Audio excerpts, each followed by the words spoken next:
Woodward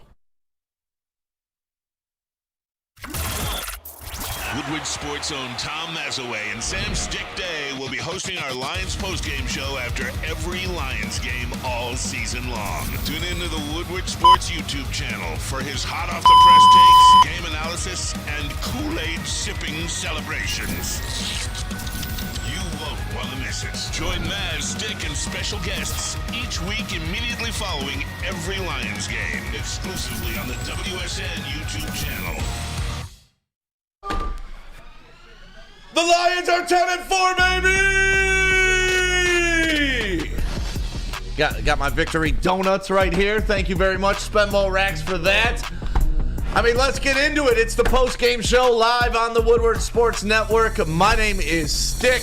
I am the slappy around here, and boy, for the next hour or so, are you about to hear it about what these Lions are doing, what they've done, and what happened tonight inside Ford Field, downtown Detroit.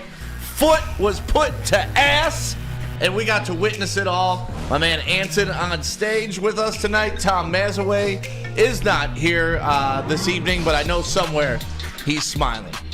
Indeed, should be. I think everybody in Detroit is smiling. You said that right like now. he died or something. Whatever. Easy is here. He's our TD tonight, which is this throws it back. It's kind of crazy actually. They got sometimes things come full circle. Easy. Oh yeah, like was that a Jared fat joke? fucking Goff. Like Jared Goff coming full circle tonight. 5 touchdowns. Count them. 1, 2, 3, 4, 5. 5 touchdowns. So all the Jared Goff talk all week long about how this guy isn't a franchise, how he's a game manager, Cam Newton called him, which I said wasn't an insult because it's okay to be a game manager. But give me a game manager that throws for 5 fucking touchdowns, and we got Jared Goff. So I mean, this game was so big for so many reasons. The offensive line came through. Jahmyr Gibbs came through. Sam Laporta came through. Jared Goff came through. Amon-Ra St. Brown came. Like, it was the perfect get-right game. Yeah. So we're not going to be seeing Hendon Hooker next week, is what you're saying. I don't think we'll be seeing Hendon Hooker anytime soon. Teddy Bridgewater announced his retirement today because I think he knew that Jared Goff was going to put That's on. a real thing? He's like, I'm never going to. Yeah, you didn't hear about that? No. Yeah, Teddy Bridgewater said this is probably his last year. Wow. So let's get. But he didn't quit today. No. Oh, okay. Well, No. I'm not going to go into that, but the Lions have had a lot of weird quit in the middle of the years in the last 2 years. But listen, this is the first time that I have been truly nervous this season. And it was from the end of last week, all week this week. I've been nervous. I wasn't nervous in the Kansas City game because as long as we have a good showing, and compete, I'd be happy. I wasn't upset after the Seattle game. The wins kept stacking up, and there's never been a nervous point for me until this week. I was nervous about this game. And it was either a get-right game or it was this team's been exposed game. And it was not the latter. It was certainly the former. They were awesome today. Both sides of the ball. Constant pressure. Big plays from guys that we've been waiting to step up. And the guys that have been awesome all season were even better somehow. Awesome day. One guy I didn't bring up is a guy that has been much discussed on this post-game show. A guy that was a number 12 overall pick. A guy that some had called a bust when he only had maybe 2 to 3 targets a Why game. look at me? I want you to put the camera right there on that man, Anson. Here he is. 4 for 7 today for 47 yards. It was fantastic to see him. I called for it 2 weeks ago. Get the man the ball. You invested all this draft capital in him. You're not giving guys that have... Wait. Oh, I can't support him today? You can support him today. Okay. But don't say, I called for it a couple weeks ago like you were supporting J-Mo when it was, this month, he can't even catch. He doesn't have hands. Today, did he show you he had hands? He showed me some hands. He showed me a couple of weird plays, but no, he was great today. He was our second most targeted receiver. 7 targets. That's huge. It's absolutely against the norm of what we've seen from J-Mo thus far as a Lion. And to see that kind of volume for a guy that has the kind of game-breaking ability that he has, if it can translate into success and consistent catching That's really all it comes down to. But they had to get this guy the ball somehow, whether it was in design runs or short little passes or going down the field like they did today. They really utilize him, and I think it really threw Denver off. Well, and not only is it like J-Mo getting the targets and getting his, it's the J-Mo effect that it had for everybody else because – Sam Laporta was established before Jamison Williams was getting targets. But tonight, you just saw the field was wide open because a lot of concentration was going towards number 9. And you're afraid when he gets going. And you just got to give all the credit in the world to the coaching staff for bringing him along. We talked about it earlier in the week when I was filling in for Neil Rule. There was the Jahmyr Gibbs breakout game when Montgomery was out and kind of forced him into that. You were wondering when this Jamison Williams, and it's not really a breakout game. It's 4 catches for 47 yards, but it's 7 targets. It's evolving him in the offense, and to me, that's the breakout part of it. I'm not going to lie.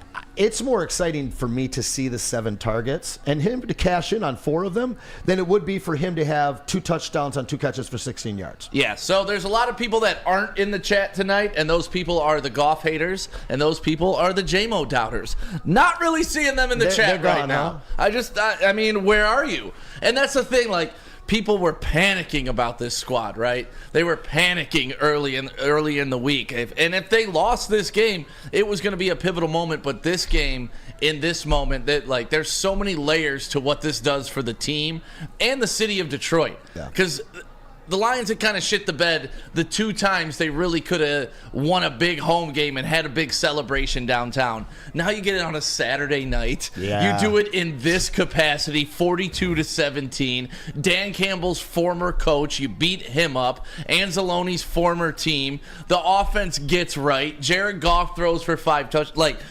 If you could draw up a perfect scenario to propel them going forward in these next 3 weeks to get to the playoffs, this was the perfect scenario. Total springboard, man. You said it before the game started. You said this is the get-right game, and it certainly was. But it wasn't a nail-biter by any means. I mean, let's be honest. We started a little early celebration today. This was everything that the Lions faithful needed today. I wasn't ready for a cardiac cats game today. And what this Lions team is evolving into, this was the test. Because the Lions teams in the past, when they were good, they were still bad. And this was the exact type of game where they would come back and they would lose this type of game in the past when they had good teams. But this team has a different resolve. They have a different mission. And if you're not a believer after tonight, I'm not really sure at what point you hop on. I mean, obviously, I'm the guy that needs to see the playoff wins, and I want more than that. But what this team is doing is really special. It's been a really fun run so far. And it's just getting started, and that's what I was trying to preach to everybody, man. Like this week, if they got right and they start getting that momentum going, the Lions weren't playing their best football over the past 5 weeks. I think everybody can admit that. Everybody could see it. They were turning the ball over like crazy. But also, they went 3-2 when they weren't playing their best football, and that had to be encouraging. If you believed in this team and believe that they can get back to what they were earlier in the season, sometimes it just takes a couple games, and sometimes you want that lull to be 4 or 5 games before you go to the playoffs, because now you got 3 games to hit your stride against 2 of them against a Vikings team, which absolutely fell apart today. They don't know what the hell's going on at the quarterback position there. And so you got to feel comfortable with that. The only game you really have to worry about is Dallas. And if you take care of business against the Vikings, the Dallas game really doesn't matter. It's almost a game that you're just more worried about being healthy because it's not going to determine much. Yeah, or just carry enough momentum to go in there and kick their ass. That's true, too. I think EZ was actually in the back room drawing up the extension papers for Goff, but looks like he's joining us now, huh? Oh, easy. You switched chairs. Booth? Can you hear me? Something like that. My bad. Yeah, I can hear you. Hey, I knew this was coming. I knew a big bounce back game was coming back. I said it right after the Bears game around like 11 o'clock that night once I finally sobered up from the long drink situation there.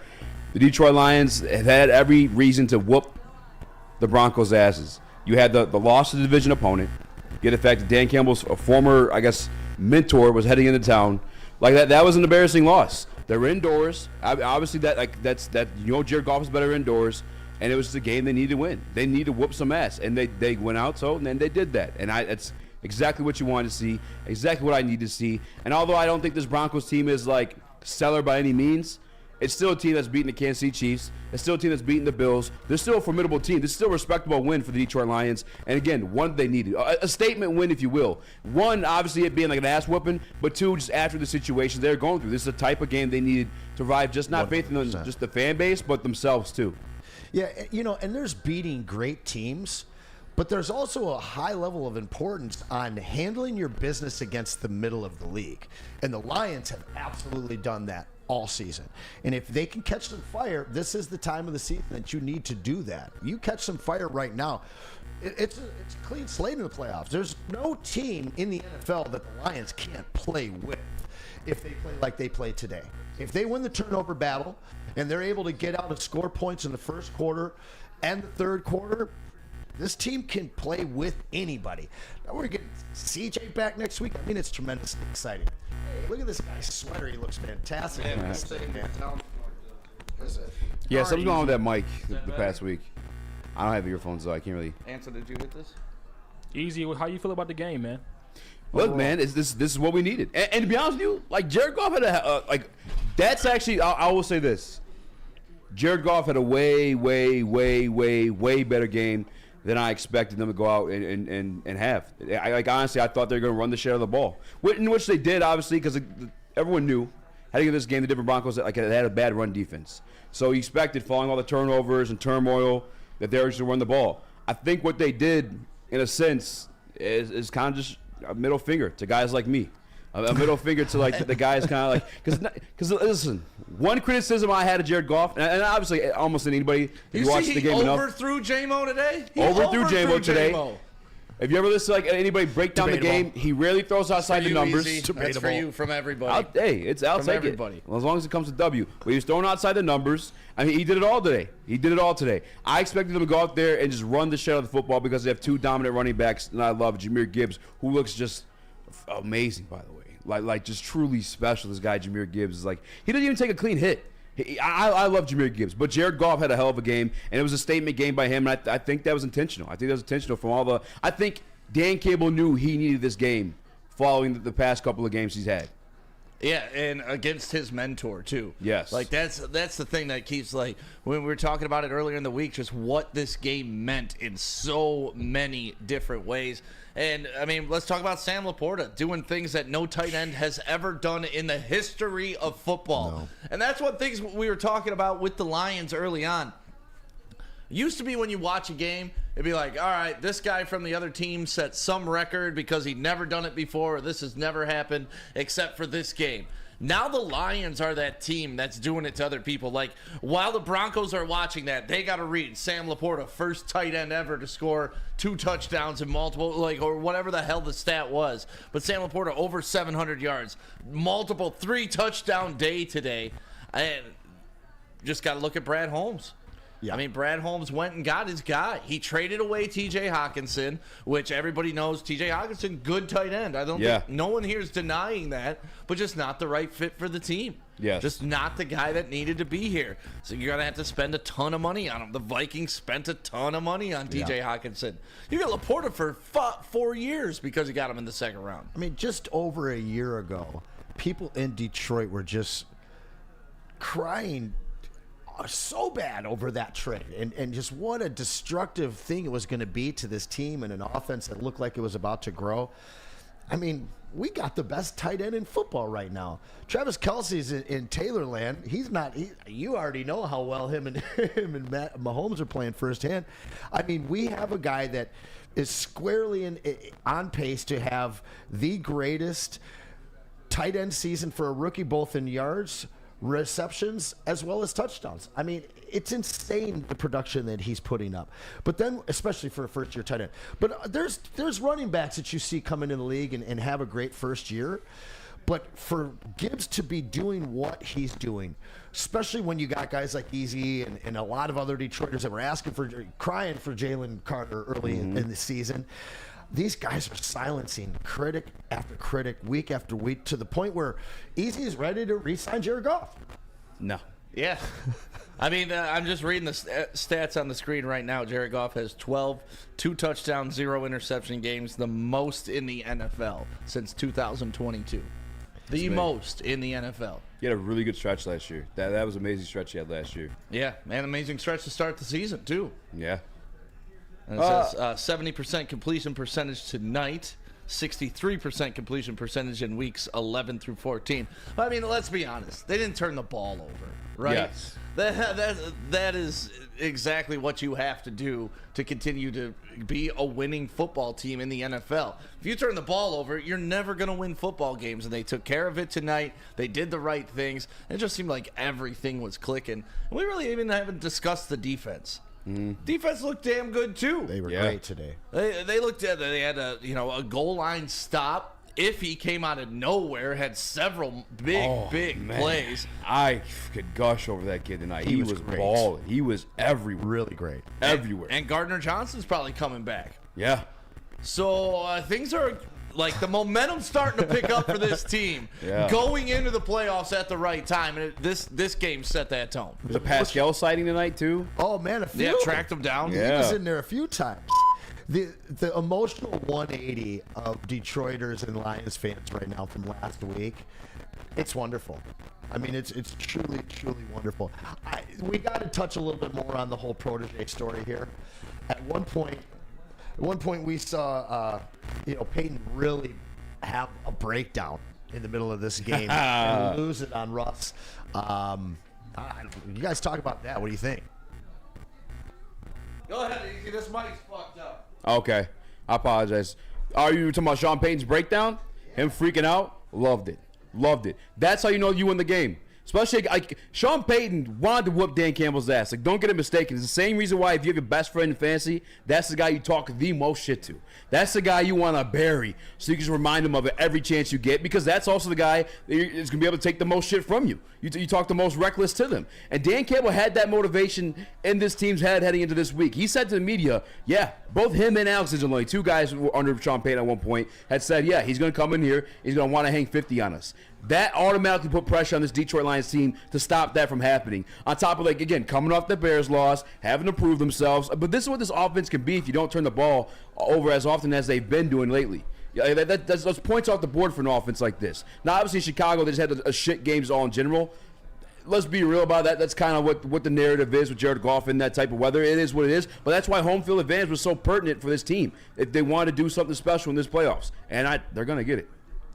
They're going to get it. I don't know, man. A week Well, ago, at least one home, for ago, sure. this team couldn't win another game. This team wasn't going to win a people are playoff tripping. game. This thing couldn't win the division. You know, you had to look out for the Packers, and the Vikings were coming. Yeah. Like, it's just so, like, that's why, if you watched all the post-game show, I try to tell everybody, just calm the hell down. Even during a loss, just calm the hell down. Long season. It's a long season. A lot can happen. And, yeah, the Lions had a bad third quarter of the season. Yeah. But as long as they're playing strong in the fourth quarter, everything going to be all right. I'm not really worried about it. Even if they went 2-2 down this last 4 games, Yeah. I was still going to be fine going into the playoffs. So I'm just glad it gives, like, the people that are willing to jump off the fucking ledge anytime the Lions lose a game, like it's not supposed to happen in the NFL. It's just, okay, now you could take a breath. Now you can understand what we're talking about here. The Lions are a good football team. The Lions have potential to be a great football team. Will they be? We got to let that play out. But if they lose a game, that doesn't mean it's over. And if they win a game, that doesn't mean they're Super Bowl champs. The truth is somewhere in the middle. And that's where I want all the Lions fans. That's why I get so pissed off on these post-game shows when everybody's just throwing the baby out with the bathwater. Like, oh, they lost a game. Trade Jared Goff. Tear it all down. It's like, whoa. The season's not over. Yeah. Just calm down. And then Jared Goff comes out like this and just bitch slaps everybody that was complaining. Like, the amount of slander that man caught this week was insane. I mean, if you listen to 97 Won the Ticket, that's all they did was talk about Goff. When I was filling in, all Spenny did was make fun of Goff's small hands. And it's like It was a bad stretch. A bad stretch. But the guy led you to 9-4, and you want to shit on him. It just makes no sense to me. In that bad stretch where he was -8 over 6 games, he went 4-2. Yeah. Right? If this team's playing good defense all year long, We got 2 losses, maybe. Well, Jared Goff could squarely be in the MVP conversation if this team had a good defense. Relax. No, I'm telling you, if they were, MVP. He put this defense in shit MVP. situations. MVP. The defense There is will great be by no any Jared means. Goff slander There on won't this be. postgame show. There won't be. There won't be. No, not on this postgame show. But- Not after 5 touchdowns. This ain't Jared Goff slander. I'm just defending the defense right now. They were put in really bad situations. They were put in really tough situations. The They call Fire themselves AG out of it. crowd is pretty quiet too. But the- Kool-Aid, but the hold on, we got a caller on the phone. fair. Yeah, we got Bigums from Traverse Oh, City. you Big already know. ups. Boys, what have I said all season? I said J-Mo was a 13-week sativa. Here we are, week 15. He's dried, he's cured, and he was smoking tonight. Well played. What I say last week, the interior of the offensive line was hurt. Once we got healthy, the offense would be reproducing. We know the strength of our team is our offense. The offensive line is our inline 5 engine, and when all pistons are humming, we're running down the road, and we can play with anyone. We can beat anyone. And I feel like we are entirely capable of winning the Super Bowl. When we lose, everyone wants to point fingers, but as Aristotle said in Metaphysics 7, the whole is greater than the sum of the parts. When we get the lead and we make the opposite team into a one-sided offense where they're just passing, our pass defense does just fine. And that's what we need to do. We need to get the ball first. We need to get the lead, and we need to just get the ball and run. And God, it feels so good. We've got 10 wins. It does, brother. It does. So when are you going to come down here with some of that 13-week Traverse City cherry and come celebrate a win with us? Do we have a game coming up in Hamlin, right, soon? I don't know. When is the next game at Hamlin Pub? Because me and the boys are going to be there. I don't know.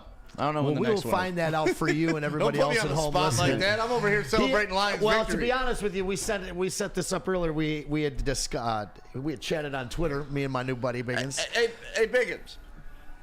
Do me Yeah. a favor. You kind of have let Anson off the hook for a while about the SOL stuff. He's waiting for the Get over playoffs to put me to the fire. Can you at No, least, can you at least I- poke him a little today and be like, ha ha ha?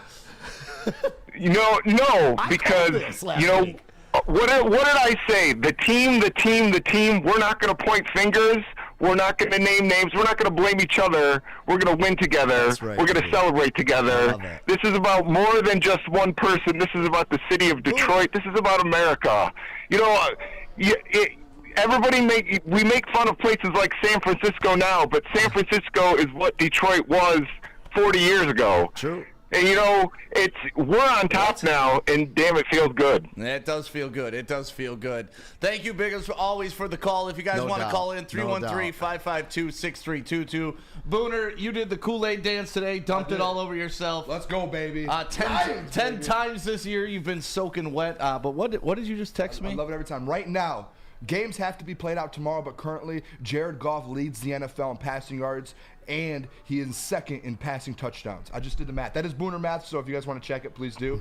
But games still have to be played tomorrow, but right now, as we sit here, Jared Goff is number 1 in passing How yards much does he and have, 2 Booner? in passing touchdowns. I like How Booner much does he math. have? How many touchdown passes? I think over 37 passing you know yards what? and 26 touchdowns. Oh, that parlay cash that we have. The one person I want to call out is Easy. Uh-oh. He's calling out Easy. Easy doesn't have headphones I don't on. have headphones. Easy keeps saying we need to get rid of Jared Goff, and that is bullshit. You don't just get rid of someone just to get rid of someone. You better have someone who's better to replace them, or else you're making a big mistake. And finding a quarterback better than Jared Goff is not easy. You know what's easy? Winning when we have a strong, healthy offensive line and Jared Goff slinging it. Biggins, name one Lions quarterback in history better than Jared Goff. I'll give you. I'll give you 5. Gosh, none. Eric Hipple. Chuck Long? I'm not even old. No, nobody. Who's better than Jared Goff? The numbers say he is better than any quarterback we've ever had. Like Are we looking to draft Joey Harrington? You know, people keep saying Hendon Hooker is going to be so good, and you know what I thought of the other day? Hendon Hooker reminds me of Chris Winkie. Do people remember Chris Winkie? Oh, yeah. He won the Heisman when he was 28 years old because he was a minor league baseball player, and but he played like 13 games in the NFL for the Panthers. He was terrible. It's like, don't tell me stretch. You know. Oh, well, I think we lost Bigums. Always good phone call. Always though. good to hear Always from good to Biggins. hear from him. For Like sure. every post game since week 1, I think he's been calling in. We got to give a shout out to Byrne in the chat right now. He sent this message. This is what Aaron Rodgers' Packers used to deal with all the time. Relax became a thing because they knew the rest of the division would implode at the finish line. Lions, you're the Packers now. Ooh. That's sweet. I mean, I never hope want to it's- be the Packers, but I like what he's trying to say there, and that's the truth. The Lions are the class of the division. But to be the Packers, it has to be sustained. It has to be, and that's what I've been screaming this whole time, and why I love what this team is doing, because I think that this is a long-term team. This is a 20s team, and I think that this is a regime that can take this team to continued success and domination, like the Packers experienced for nearly the last 30 years.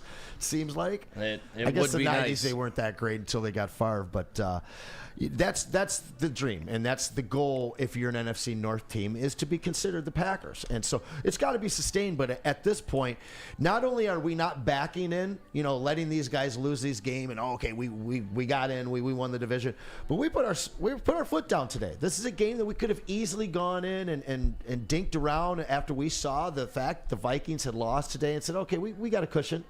But if anything, the Lions kind of took that pressure, threw it off of them. Might have even helped a little bit today, knowing that they didn't have to play with that pressure. But I'm watching the highlights right now. That Amon-Ra St. Brown touchdown when he leaped over everybody and did the flip. That was amazing. Kool-Aid, who else we got on the phones? Hey, next up we got Freddie from Indianapolis. Freddie!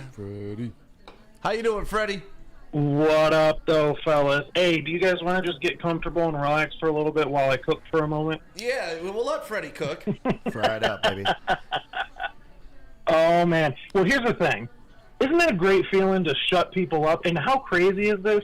We're shutting up people from our own fan base. Right. Let alone the national media puppets, right? It is, to quote Wesley Snipes from White Men Can't Jump, it is hard work being a brand new Lions fan.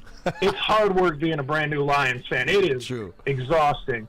I've had to listen to the F word about this team. I've heard fraud thrown around by talking heads. And again, even our own fan base saying fraudulent. You know the only thing fraudulent? That Broncos weak-ass defense today. That was fraudulent. I'm tired of fans worried about being right more than they're worried about actually winning games. I would rather have everybody think I'm an idiot and we win a Super Bowl than everybody to think that I'm right and the Lions lose. Isn't it crazy how good J-Mo actually plays when you target him? Funny how that works, right? Isn't that amazing? I've heard the word bust about him. I've heard the word bust. Anybody with the bust up, I love you, Anson, can shove it up your ass. Also, and I'm not done. Also, anyone that still whines over not picking Jalen Carter, please feel free to jog down the lodge to get a sprint and then go full steam ahead onto I-75 traffic. We got Gibbs. Gibbs is H-I-M. He is him. 100 yards and a tutty today. 1,000 scrimmage yards this year. Oh, and by the way, that guy that everybody punched their fists on the desk at Hamlin Pub or wherever you guys were recording from about getting Laporta and not getting Michael Mayer or whatever other pick you guys wanted. Wasn't me. Laporta is the best tight end in the league. That He was had our 3 draft tutties party today, at by Fifth the way. Avenue. That was our draft party at Fifth He had a Avenue. hat trick. Yeah. No, and Lagoda, a hat trick today. yeah, and if you look back on that party, man, and I got to call out people here that work at Woodward Sports. Like, I was watching it. I was there. I wasn't on the air that night, but everybody was acting like Brad Holmes did something wrong day one, and the whole narrative was he didn't know what he was doing. Why did he reach for Gibbs? He passed on Jalen Carter. What is going on with this guy? And now, once again, you see it. You see the brilliance. And Anson, I know we talk about this moment all the time. When they traded out of that position where they could have drafted Jalen Carter, everybody's sitting there like, oh, and Anson turns, and I'm just by myself going, yes! Sam, you know what I have? I have video evidence of this, in fact. You do? I have 2 different videos at the trade and when they picked Jameer.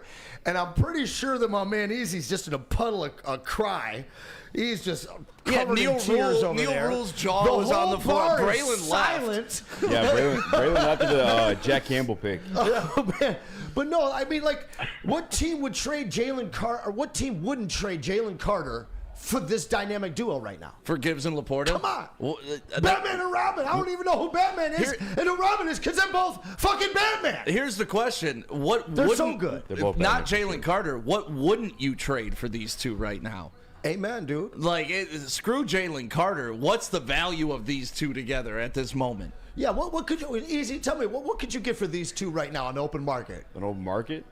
Running back market's down, but you got to get something. I mean, here's the thing. You get a guy like Ben Johnson in this offensive line. That helps to work, too, now. Let's not forget, these guys helped Jamal Williams break a record, and that's why Brad Holmes knew what he was doing when he drafted Jahmyr Gibbs. They had a plan in motion. You got Dan Campbell coming from New Orleans when they had Mark Ingram and freaking Alvin Kamara. Like, there was a plan in motion when they drafted Jahmyr Gibbs. They knew exactly what they wanted, and now we're seeing it come to fruition. You know, I'm glad you brought up Ben Johnson's name because that's somebody that I was starting to fade on a little bit. Like, the NFL may have caught up to Ben Johnson. He's not really being as creative of a play caller that we're used to. The offense is stagnant. It's not doing what it needs to do. And today, I mean, what more can you say? He orchestrated all of this. When you're supposed to go up against a team like the Denver Broncos who are weak against the run, you figure that they would have handed the ball off 90 times today. But what did they do? They came out with, 7 straight passes. And they just kept the passing offense going. I thought for sure this was going to be a David Montgomery 35-carry game. Me too. And, that's... If you looked at the paper stats, that's how you attack this defense. Yeah. But Ben Johnson was like, nah, fuck all that. We're going to do this and put up 42. Yeah. So Ben Johnson, great game for him, bounce back game for him as well. One of the things I really did want to see was us establish a run and just pound him in the mouth with Monty early. That's what I wanted to see last week. Give him another revenge game in Chicago. Some old school football. Yeah, absolutely. This team, though, they seem to be content in stretching the defense and tiring them out with early doses of Gibbs, splashing in some Monty.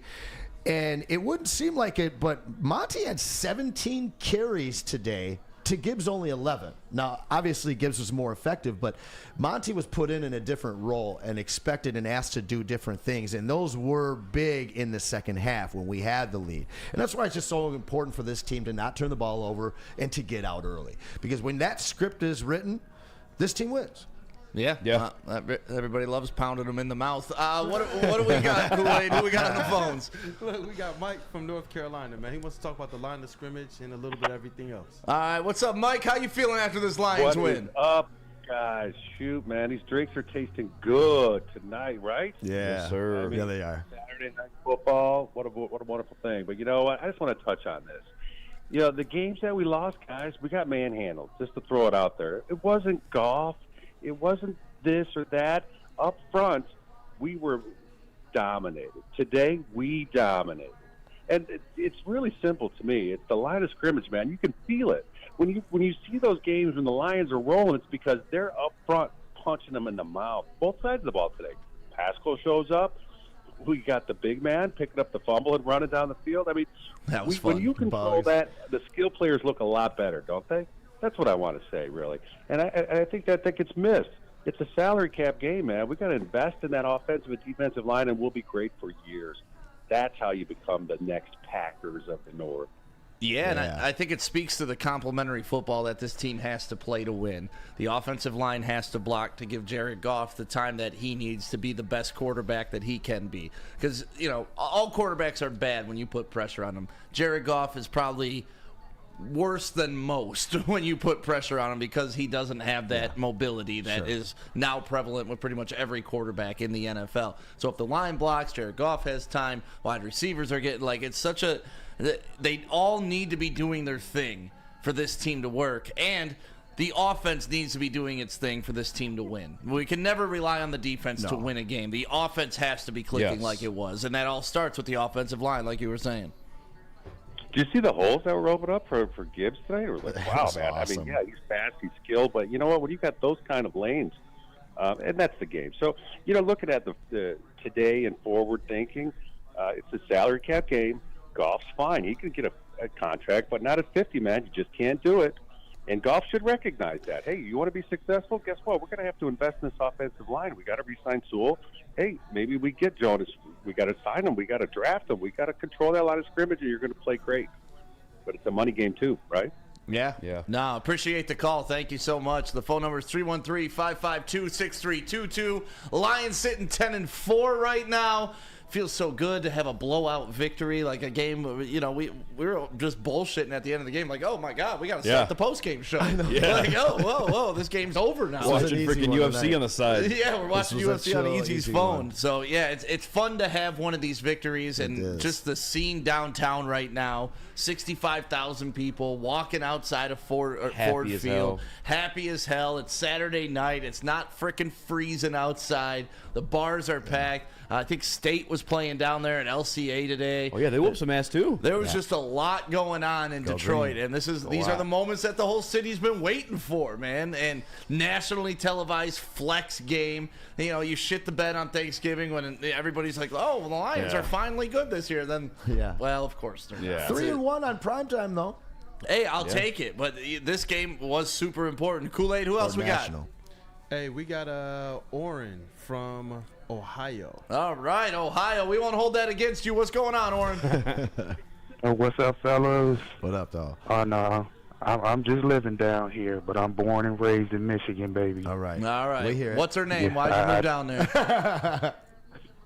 It was for work, man. It was for work, but I terrorized them with my blue, baby. Always go blue.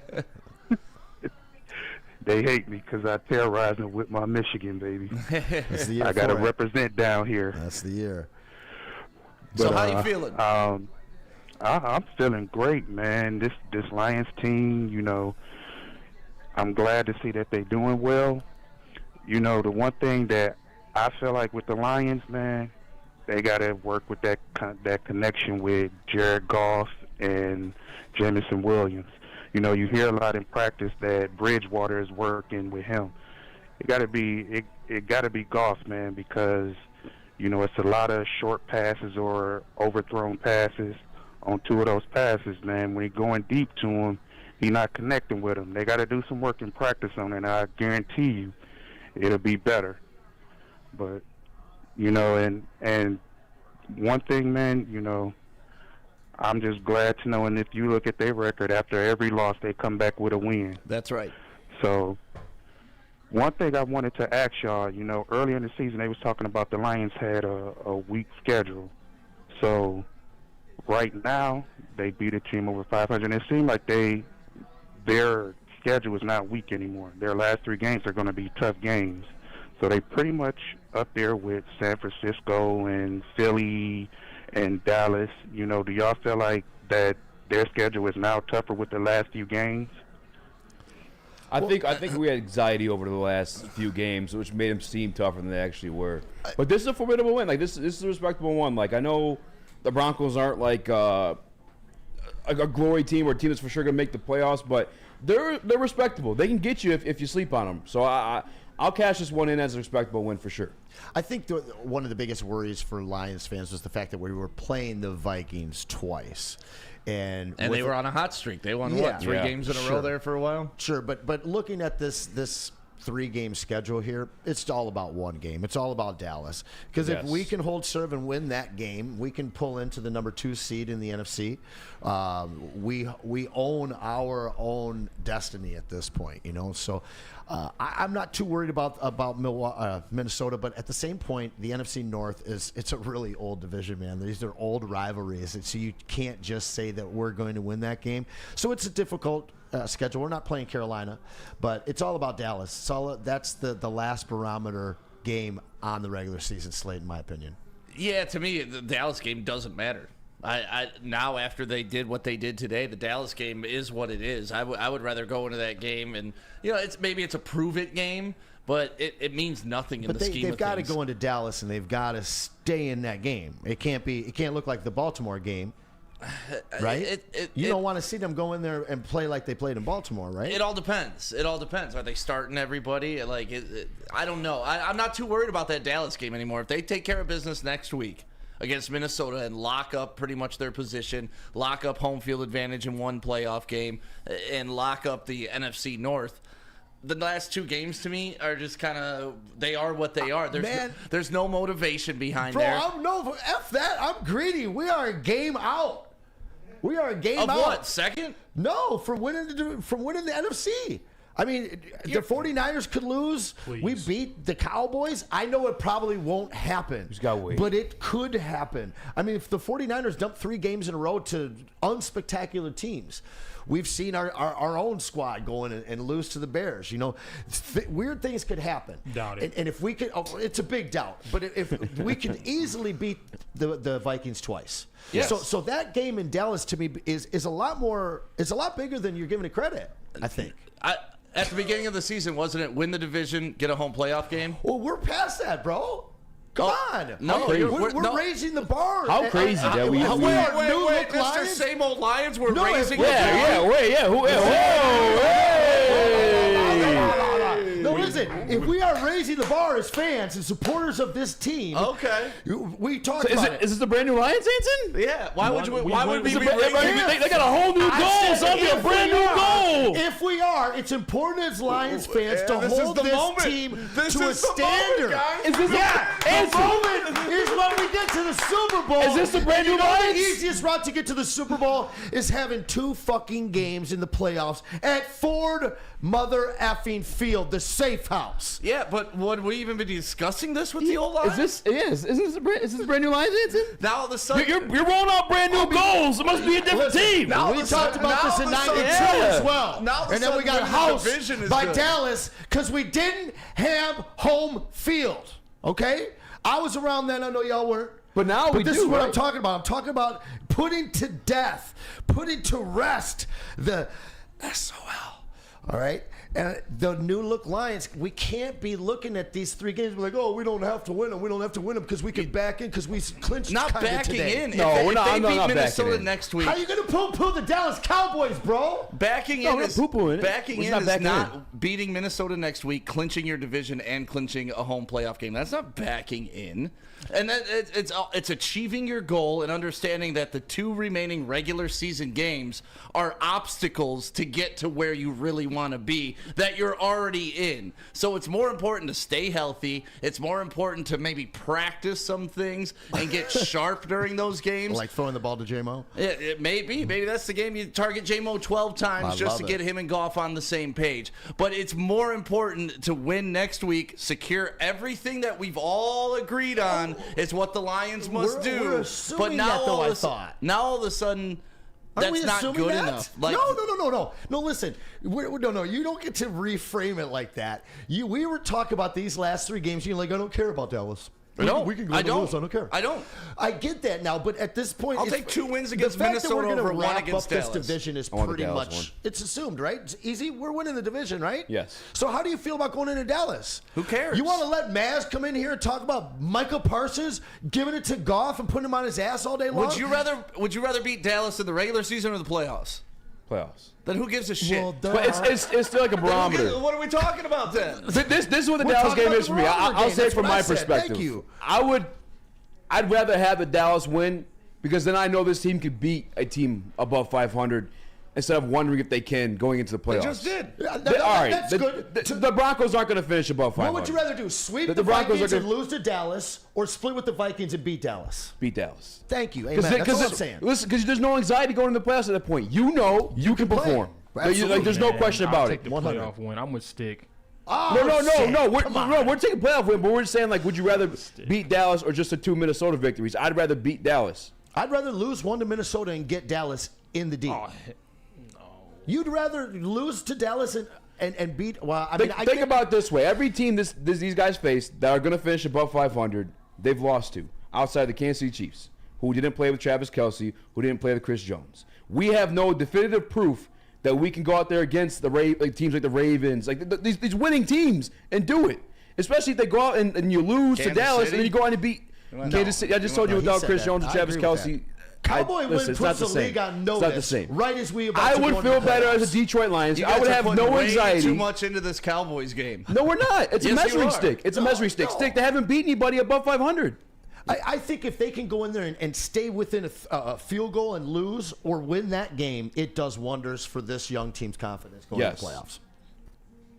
Come on, Stick. You know if they beat Dallas, you be hard as shit. Like, let's fucking go. Don't let him fool you. He wants that shit bad. If they win next week against Minnesota, Dallas and the next Minnesota games are just, please stay healthy. Please. That's all I'm thinking going into those games. I don't care if they come away with an L. They want to win against the Dallas team, too. And I hope so. And I hope Dan Campbell has his guys prepared and all that. But I really, once they secure the division, once they secure that home playoff game that we all said, if they do that, we'll get rid of the same old line. Like, if they do what everybody said that they were supposed to do, I'm okay if Dallas comes in and beats them, and then we go to the playoffs. No, we're going there. But once we get to the playoffs, does the regular season even matter anymore? No. So, like, to me, I think you're putting a lot of value on a Dallas game, and if you do lose it, now you're letting yourself down even more. Kool-Aid, who else we got on the line? I know we got people. 313-552-6322. And shout out to everybody in the chat. Shout out to everybody watching now. We got about 2,000 people watching live now. Anson and I were talking, what if they ever made the Super Bowl? How many people would be watching live? I was going to bring that up, man. Wow, we crashed YouTube. We talked on the way here about Detroit Lions fan would crash YouTube. Can you even believe that, though? I mean, have you allowed yourself the fantasy of us getting to the Super Bowl this year? I don't know. Now at the same old Lions. I don't know if you guys want my answer. I love that Anson's coming around. Guys. No, I'm asking you guys. And coming you guys around. said, I've fantasized about it. Have you allowed yourself the true fantasy of us watching a Lions Super Bowl game this season? This season? No, you haven't. No, I haven't. I already heard it in your answer. Who we got, Kool-Aid? Hey, we got Nisen from Georgia. What's up, Georgia? How you feeling after that Lions victory? Oh, hey, what's going on, fellas? There he is. What's up? What's up, man? Hey, what's going on, fellas? This is Nigel from Georgia. What's up, Nigel? Tell us what you're thinking. Oh, my God. Shit. I predicted the Broncos were going to win this game, and I figured that this defense wasn't going to do shit.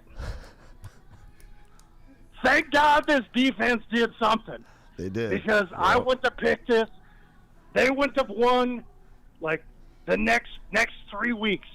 They wouldn't beat Minnesota. They wouldn't beat Dallas. They wouldn't beat Minnesota at home. But tonight, that was fucking great. Yes, it was. Yeah, felt good. Holding the Broncos to 17 points, that was great. No, that was the team that we saw early in the season that I think we all fell in love with. Yeah. That's what we got to watch tonight. Yeah. That was the team that had us all on that hopium. That was the team. Yep. You know, not the team we watched over the past 5 weeks, and it's okay to struggle as long as you grow from it. And I think today's game was a great springboard to get to that next level. Yes, I mean, struggled not just the last 5 weeks, but the last 6 weeks, and they were 4-2. Now, obviously, they didn't struggle today, but the 6-week stretch where they were turning the ball over, they were starting terribly, and they were starting even worse in the second half. This team went 4-2, and I know we don't have big, marquee wins against great record teams, but handling business against the middle of the league, handling your business in games like that, that's also the test of a great team and a team that can make a move in the playoffs. Kool-Aid, who else we got, baby? Let's take I want to get a lot of phones on tonight. There's a ton of people calling. I think we just got prank called by Patrick Mahomes just now. It sounds like Patrick Mahomes' brother. Patty Pennies. We got El Gato. El Gato from the chat. What up, though? Yo, what up, Anson? Stick, you the GOAT. What up, Easy? What up, man? You. Yo, so when I was first watching this game, bro, we had that 21-0 lead, and I was having flashbacks to the Saints game. Like, oh, fuck, here we go again. Green Bay as well. Yeah, but then I was like, okay, defense legit. Martin was in there a couple plays. He looked all right. But then we all got what we wanted. J-Mo got his target. He didn't catch them all, but he still caught, 4 passes? 4 for 47, and yep. he took moves. He was making moves. That's all we wanted to see. We just wanted to see a victory, and we wanted to see J-Mo engaged, and we got what we wanted. And Minnesota lost. That juke he had and on isn't the that sideline? Well, not only the juke, the catch that he made, but isn't that ironic that when you get J-Mo more involved in the offense seemed to be clicking a little bit more. Everything seemed to be a little bit easier with J-Mo. Yeah. El Gato is always the man in the chat. We appreciate him calling it El Gato. Good man. But Easy, there was a comment in the chat. Everybody's waiting for you to give Goff his flowers. So I'm going to give you the floor right now to talk about. You don't have to. I'm not talking about re-signing the dude. This is your chance, buddy. Let's talk about this game right here, right now, and moving forward for the rest of the season. Clear the air. Shout out to my Booner. Shout out to my guy Booner. Shout out to his show, Woodward Nights. He has this number one key every single week is no turnovers. And as we said it earlier, when there's no turnovers with this offense, this is what it can be. This is what you'll see. You see that 5 touchdown mark. You probably expect to see like 300 something, like crazy yards. No. You still get 5 touchdowns, 270, because it's such an intricate offense. And tonight he got everybody involved. The ball is what it is, but it gets to where it needs to be. We had a conversation with All-Pro Herman Moore earlier this week, and he's it does change things when it's like that, but it's still the receiver's job to catch it. Jared Goff gets it there where the receivers are able to do their job from that point on. He had a good game tonight. This is the game he needed to have. He needed to have this bounce back game. The team needed him to have this bounce back game to restore faith in him, because it was an ugly stretch there. But this is what I expect. I didn't expect 5 touchdowns. Don't get me wrong there. But I expected a big bounce back game from this Detroit Lions team against this Broncos. Had like this game at home, prime time. I said it earlier. Everything was slated for them to knock it out of the park, and they did so. They needed to do that to prove themselves to be legitimate to me. Handle business. Are they legitimate now? Yeah, listen, I want that Dallas win. But fuck yeah, they're a good team. They're number 4 in the NFC, right? What, Dallas or Detroit? They were number 3. Number 3. Even better. I'm talking about number 4. They're the 4th best team in the NFC. Between their record and their roster and their future and they're the 4th youngest team in the NFL. I'm telling you, like this is a top 4 team in the NFC. This is a top 8 team in the NFL. Period, and that's going to last for a long time. This isn't a one and done team. It lasts forever. Who we got? Kool-Aid. I'm trying to figure out who this Anson is tonight. we got Tabitha from Redford. Tabitha from Redford. It's actually Rockford. Oh, Rockford. Oh, Rockford. Okay, you got money. Rockford. You got money. If you were from Redford, you don't got no money. But if you're from Rockford, you got money. 2 different cities. Okay. I have a couple things to say. It's nice to talk to you guys again. We listen all the time, me and my fiance Marcus. So I got everyone's talking about on the road. All season we've been playing better on the road. So I'm feeling very confident about a lot of our road games. I'm hoping Miami and the Bears go in and beat Dallas up a little bit. So when we go down there, they got a hard hit from them maybe. I like especially Miami. I'm hoping Miami beats up Dallas a little bit before we get down there. But we got to beat Dallas. This is personal. It's a family rivalry on both sides of me and Marcus. Like with our family, we do not like Dallas. The Cowgirls, what was I going to say? Golf. Hate the Cowgirls. Golf, yeah, the Cowgirls. Yeah, I mentioned that in the comments. Golf. I've been rooting for Golf all season. I took him on after Stafford. It was a hard loss, but I got right behind him. He had a couple bad games, 9 turnovers, but I don't know what happened. It was like something happened. He got hit too hard, and for a couple weeks, he just was playing like Matt Stafford when he was wearing gloves. Back then, back in those days. You know what I'm saying? No doubt. So I'm feeling real confident. I think we sweep the Vikings, but honestly, we only need to beat the Vikings once, and we need the Pack to lose, and we're in no matter what. Seattle goes down, we're in no matter what. At this point, the Lions are going to the playoffs no matter what. Yeah, we want to get cushy. We want the first round bye. We want the home field advantage. We want all of those things, but those all just sweeten the deal. We're going to the playoffs. I say it every year. Every year people talk so much crap to me. Every year I say it. Lions are going to the bowl. I'm saying it on Woodward Live, 2,000 people. I'll be saying it every year. I've been saying it for 32 years.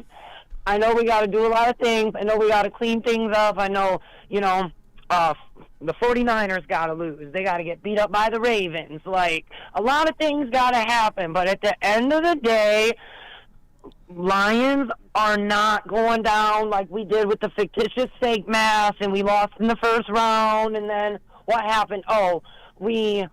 Something happened with the Packers. The last 2 times we went, 2014 and 2016, both of our first round. It was Dallas and the Pack, I believe, and they were both bullshit. The Saints. Seattle. Dallas and the Seahawks. Saints. Either way, Yep. they were bullshit ass. It was bullshit. Like, the last 2 times we went, our first games, they were crap. They were crap calls. It all went to it, and a lot of, like, bad things have happened. But it's go Lions, Detroit versus everybody. Yes. I just want to say, Lions are going to the bowl. Go Honolulu. No, we appreciate that call. Absolutely. And the whole state's getting involved. That's It what you got to is. love, man. I drive through my neighborhood, and people are putting up Lions flags now and stuff like that. Like, this is such a fun thing to be a part of. Like, you never thought this day would. You know what? It's like the train station downtown. My whole life, it was like, that place is never going to look good. The windows are always going to be busted out. It'll never be open. It's a piece of crap building. They just need to tear it down. And that's what the Lions are. They're the train station. Now you drive by and you're like, oh my God, that's the most beautiful building in the city. Like, how the hell could that Transformers ever film in there? Yeah. Like, and I'm sure you got friends all over the country, like I do, that have been telling me their experiences after, living in a city for 10 years. Our buddy that we share in San Francisco, this guy's he's been not here. my buddy. That guy's an asshole. Regardless, the guy's a bartender, asshole or not, and he's, oh, you're poor Lions all the time, and asked to hear all this pompous San Francisco talk all the time. But Lions fans all around the country right now, there's a pat on the back from all these other guys that have seen success and have had teams, whether it's Philly or whatever your team is, that have seen some playoff wins and seen some success. And you've been ripping on your buddy who's been a Lions fan as long as you know him, and now people are patting us on the back. And Yeah, now it feels like people are scared. okay with the Lions winning, though. Like, they're we about got to be a scared. small window, Lions fans, of not being the annoying assholes. Yeah, Like, yeah. That's fair. Like, like the Bills Mafia agree. was Oh, yeah. cute for a while, and it's like, leave the tables alone, assholes. If we- And the Lions we have a short window right now, Lions fans. Let's not be too crazy about it, but we're going in, we're taking over stadiums. That people are going to get Taking real tired over of that real stadiums. quick when you keep kicking them in the mouth. Yeah, so no doubt. it's cute now because That's fair. we've never won before. Especially because we're taking over stadiums. That's what makes you like the asshole fans. Like, I'll never forget in 21 when the 49ers came to town the opening day, and I was like, this is not cool. I do not like having this much red and hearing our guys like drown it out while we're getting our ass Yeah. kicked. I'm not a fan of that. It's insulting. I know, but hey, that's gonna be the Detroit Lions soon. Right. That's gonna be Detroit I Lions. can't soon. wait till we're hated. And Yeah. I'm gonna be happy to be hated. You think Oh, that's yeah. going to have an effect on possible free agents No. over the summer? Like when they wanting to come come in here? here and they're like, man, I saw y'all come into my stadium last year. Oh, yeah. Yeah. And Oh, yeah. You had half the crowd. I want to be part of that. Oh, of course. I think everything that's happening right now with the Detroit Lions is getting free agents on board. Yeah. Like, who doesn't want to play Culture, for Dan culture. Campbell? Who Yeah. doesn't want to have fun with Ben Johnson Yeah, in the for offense, sure. Who Who doesn't want to eat some kneecaps? That's right. Yeah. God, man, taking it back to that. Like, everyone's like, this guy, your kneecaps there. He's wearing- I hate the wearing backlash the you got Grand for that. Like, Prix. how do you? I loved it. I loved that introduction His to first press press conference, it was the best. He's like, It was listen, awesome. I could stand up here and tell you how bad it is and sucks and we're going to change, but you're sick of hearing that bullshit. And I'm like, yes! Yeah, Yes, yeah, I am sick yeah. of hearing that Perk bullshit. your ears up. You're like, Yeah. huh? Oh, Yeah. So he gets Yeah. me. Dan Campbell gets me. Yeah. A That's huge taste of what was to come. amazing how it's all worked out Yes, 3 years no later. doubt. Kool-Aid, who else we got on the line, baby? Hey, we got Zeke from Texas. What up, Zeke? What up, Zeke? Hey, what's going on, brothers? Celebrating a win. For real, for Yeah. real. I just want to say something real quick. At the end of the day, we have no pass defense. We have no rush defense. Russell Wilson's a bum. I'm originally from Washington. I get that. My point that I want to make tonight is I am so excited for what we're doing right now, but we're still a year out. And that's Still a year out. We need to have something going on in the rush and run defense. I enjoy being 10-4 like the rest of you. But at the end of the day, there's work that needs to be done, both Dan Campbell and Holmes know that. AG, if he's here next year, also knows that. We need to do something at some point. Yeah, I think this thing was all set up for 2024. I mean, if you look at it, when Brad Holmes got here, the salary cap was a nightmare, an absolute nightmare. But what he's done with being able to draft guys later in rounds and pay them minimal money, get the draft, get everything right on that end. 2024 is the first year that the Lions are going to have real money to go get a real free agent and a real impact player. So that's the only thing that you could point to that Brad Holmes hasn't done, is brought in a big splash impact free agent yet. And we've talked about this a lot. There was a lot of guys that people wanted to go get in the offseason, but these were like Charlie Villanueva signing possibilities. These were guys that you were going to overpay for, that you were going to stretch to get, that didn't really fit what we wanted to do.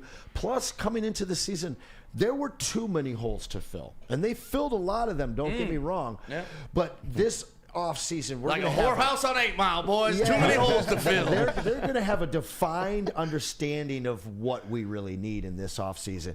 And we didn't get entrenched in bad long contracts with average players. And we also didn't get tricked into giving up assets and getting caught into possibly big other big contracts at the trade deadline this year.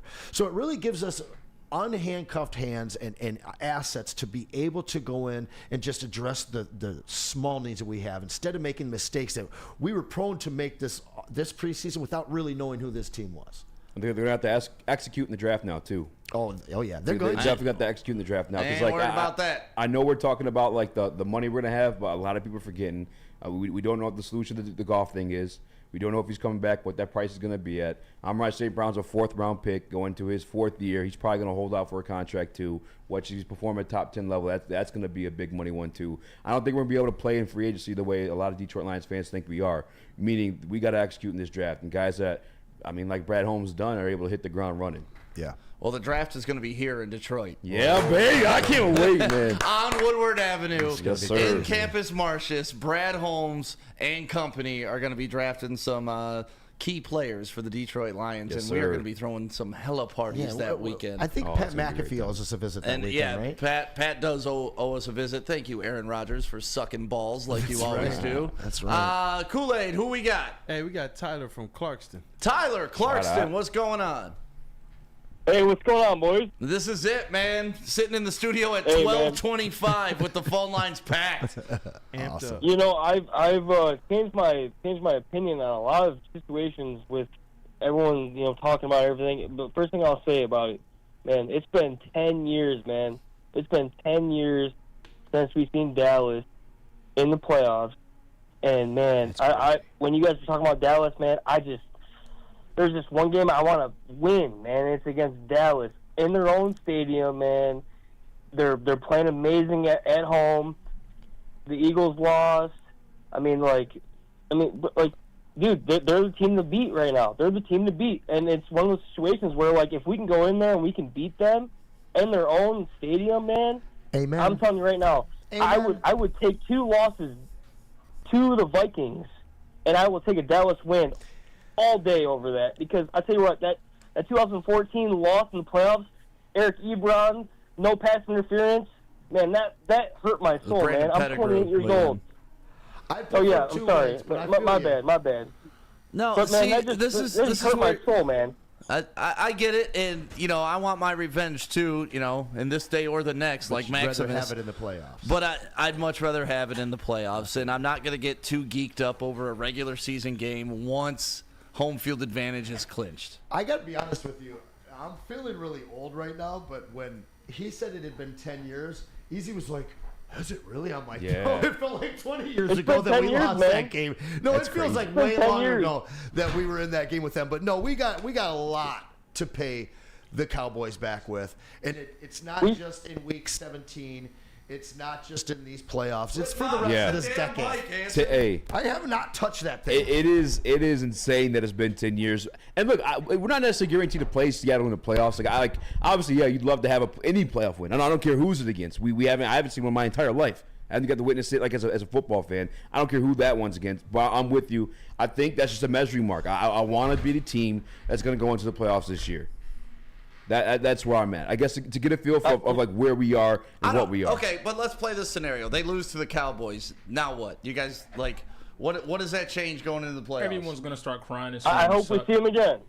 Right. I hope we see him again in the playoffs, honestly, man. Because I'll tell you right now, man, for my entire life, man, Dallas has been America's team. And this year, I'll tell you right now, I'm a proud Lions fan, man. I've been following the channel for a long time, actually since you guys started, and I've been watching you guys every single day, man. Shout out to I've called in probably about 4 times, man. I love you guys, man. You guys, great opinions. I love all the people you got on your cast, and it's awesome. But, like, at the end of the day, man, like, I've been following the Lions for so long, man, and I'm so passionate about this city, man, and our fans, and I just want a winning culture, man. I'm so tired of this. The last championship we have is the Wings in 2008, and I don't even want to bring them up. We're going to talk about it, but, like, it's like, damn, dude, like, our fans deserve more. But a winning culture is not getting too high for regular season games. Like, a winning culture doesn't really, like, that's one thing. It's just a measuring stick. Winning culture doesn't get too high when you lose, or too low when you lose, and too high when you win. And especially, like, if you lose to a Dallas team 2 games before your playoff game, you got to put that behind you, and it doesn't matter. Like, I think everybody's excited. I want to beat Dallas. I'm not saying. I'm just... If they don't, it means absolutely nothing to me. Sure, but the reason I'd rather have that is exactly your point, is I don't want to hear that shit. I don't want to hear that we can't beat a Who cares? 500 team. We're Lions fans. What haven't you heard? Can I ask you like and this? now I got to worry about someone telling me we can't beat Dallas. We've been 0-16. Like, what else can you tell Right. me that I haven't heard for the last? Sure. I mean, and then we're having a good season, right? We haven't been this good. I'm 24. Like, I haven't seen shit like this in forever. Every other team's had this success but us. So they can talk, but like, you can't tell me shit. We went 0-16. You can't get any worse than that. It's not possible at all. No. So well, yeah, you can nowadays 0-17. Well, yeah. That's about it. Can I ask you this? Are you expecting to win the Dallas game? I got to see how next week plays Come out. on. Like, honestly, if we were playing them next week, what do you expect? I don't feel bad about that game. If they were playing them next week, I'd expect them to win that game because they need that win. The Lions? That's fair. The Lions. I expect you to say that. But I love the reason why you need it is like if they why are we all of a sudden scared of Dallas? We're not scared. What I has just don't have Dallas done expectation. in the past 10 years? I think we have the recipe Like, to beat Dallas. I really do. I just want to see it. Dallas is put to going to work. Dallas. They're going to shit the bed in the playoffs like they always do. Like, that's sure. what Dallas. You want to talk Probably. about SOL? SOD. Like, that's what they always do in Dallas. They hype you up. They go on a nice little run to end the season, and then Tony Romo can't catch a fucking field goal hold. Like, that's just how it happens in Dallas. They haven't won shit since the 90s. You weren't alive when Dallas won anything. I'm a 99 kid. That was You weren't too alive. late. Right. A couple years too late. Yeah. Right. So, Does the lore of Dallas mean anything to you? no. No, because they ain't shit. So I ain't worried about them. 92. But it's just a team with a winning record that we can have on our resume that I don't have to question this team going into the playoffs. Bro, 92 Yeah, but on my mind. if they win, it's nice. Does that give you supreme confidence going into the playoffs? Yes, fuck yeah. Really, it does. Yes. Wow. Yes. So it means that much to you guys. Yeah, That's wild to me. Yeah, I just we haven't beat a team above 500, man. I don't like. How do you have supreme confidence going there without like having that now? You know what I'm saying? Like we haven't done it. The teams we have faced above 500 kind of took it to us. Yeah, I don't know, man. I just look at it, once you get in the playoffs, anything that happened in the regular season doesn't matter anymore. It really doesn't. You got to put it aside, and you got to focus on the new mission at hand. And that's why I think if they clinch next week, the mission's accomplished, boys. The new mission is stay healthy for the playoffs. It's fair game. Fair game in the playoffs. 0-0. Wild card teams can go to the Super Bowl. No you know doubt. what I mean? So that's why I've always been a fan of it just doesn't get in the matter. fight. Just get in the fight, sure, and get you in the may fight. win. And Oh, you yeah. may win. Kool-Aid, who else we got on the phone? Hey, we got Craig all the Craig! way from Arizona. Arizona Craig. What's going on in Arizona Craig?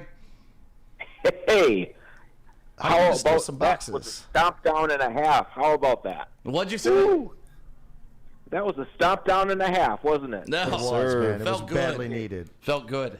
Woo! Really did feel good. So I was born in '78. Same. There's only been 6 times, including this year, 6 times that we've had double-digit wins in a season in my lifetime. Wow. That's a scary stat. So as far as I'm concerned, these guys are gods. Can we put the statues up? Maybe my expectations are a little bit low, but you can hate on Goff all you want. To me right now, he's a god. Right. You can call Dan Campbell a meathead sometimes. To me right now, he's a god. Yep. I mean, it's the greatest quarterback and the greatest coach you've ever experienced as a Detroit Lions fan. No? Basically, yes. Sure. By a landslide, Yeah. really. And if they win a playoff game, it's the Not even greatest close. team we've seen. Yeah. If this It's team the greatest team now for me. If this team wins a playoff game, they're better than the '91 team. I never got to watch those guys. They were great.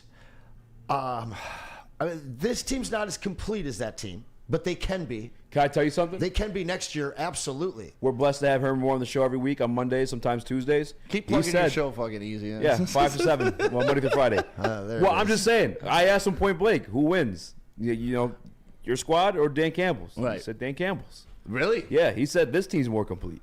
Yeah, I think so too. I mean, when I look at those two teams, the Lions were relying on Barry Sanders. That was The defense was strong, though. the defense. They had a strong defense. They won Michael a playoff Kofor, game. Ray Kroc. I mean, I'm not dogging that team. They're the only Lions team in my lifetime to win a playoff game. But I'm saying if this team does the same thing, big play, Willie Clay. I would put them above that. Well, I think that this team is on the path that team was. Like, God, I hope not. Well, I hope they're on a better path than that but I team. mean, like, this is a team that can one big game, one big win, and this team will be in the NFC Championship. Yep. And that's the path and the experience that is absolutely vital for the long-term success of this franchise over the next few years. Because if they can get that, I mean, when you look at new regimes, typically, this is a stat that was put in front of me. I'll probably butcher it, so I'm not going to stick to it. But in the first 3 years, if a new regime hasn't won a playoff team or a playoff game, it doesn't look good for them typically. I think that we have an extra year along that line because the team that they inherited the first year was truly, truly so bad. But when you compare this team to the past, I think that this is a team that can win the NFC Championship game or at least get there. And that's the type of springboard that can take this team to what everyone's expecting from Philly and San Francisco this year. Yeah, I mean, you're setting yourself up for the next 3 years this year. But this year, you can catch lightning in a bottle. It has happened before, and that's where you don't want to throw it away.